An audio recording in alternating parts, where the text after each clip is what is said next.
कृषी मंत्री माणिकराव कोकाटे यांच्या भिकारी सरकार आणि विधिमंडळात रमी खेळल्याच्या कथित व्हिडिओमुळे महाराष्ट्राच्या राजकारणात मोठा गदारोळ निर्माण झाला आहे.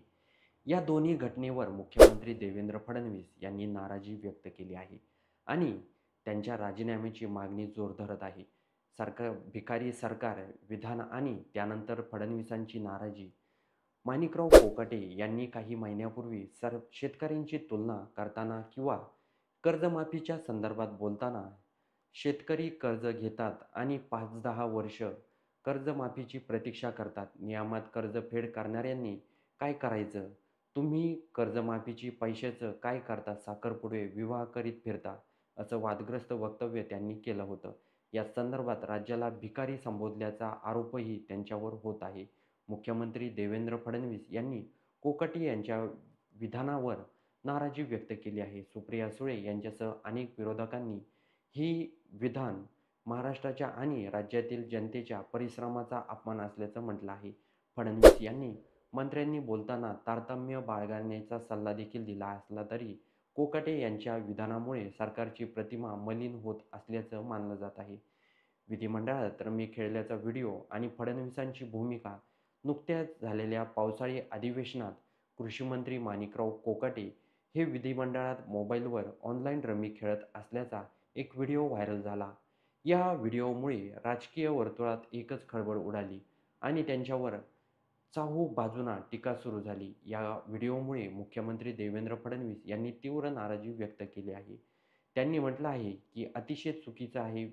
विधान भवनात चर्चा सुरू असते तेव्हा आपलं कामकाज नसतानाही गांभीर्याने बसणे गरजेचं आहे. रमी खेळतानाचा व्हिडिओ योग्य नाही. कोकाटे यांनी आपण रमी खेळत नसल्याचं आणि ते फक्त एक जाहिरात झाली असल्याचं स्पष्टीकरण दिलं असलं तर राजीनाम्याच्या मागणी आणि कोकाटेंची भूमिका दोन्ही वादग्रस्त विधानामुळे आणि व्हायरल व्हिडिओमुळे विरोधी पक्षांनी विशेषतः राष्ट्रवादी काँग्रेस, शरद पवार गट आणि काँग्रेसने माणिकराव कोकाटे यांच्या राजीनाम्याची मागणी जोरकसूनपणे लावून धरली आहे. खासदार सुप्रिया सुळे यांनी मुख्यमंत्र्यांकडे तातडीनं त्यांचा राजीनामा घेण्याची विनंती केली आहे. ठाकरे गटानेही कोकाटे यांना मंत्रिमंडळातून बाहेर न काढल्यास तीव्र आंदोलन करण्याचा इशारा देखील दिला आहे. यावर माणिकराव कोकाटे यांनी पत्रकार परिषद घेऊन स्पष्टीकरण दिलं आहे की त्यांनी मी खेळलोच नाही असं म्हटलं आहे आणि म्हटलं आहे की मला रमी हा गेम खेळताच येत नाही.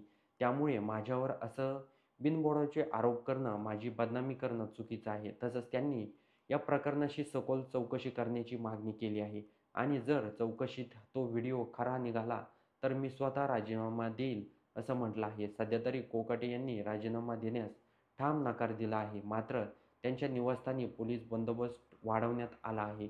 या प्रकरणामुळे महाराष्ट्राच्या राजकारणात सध्या तणावाचे वातावरण निर्माण झाले आहे.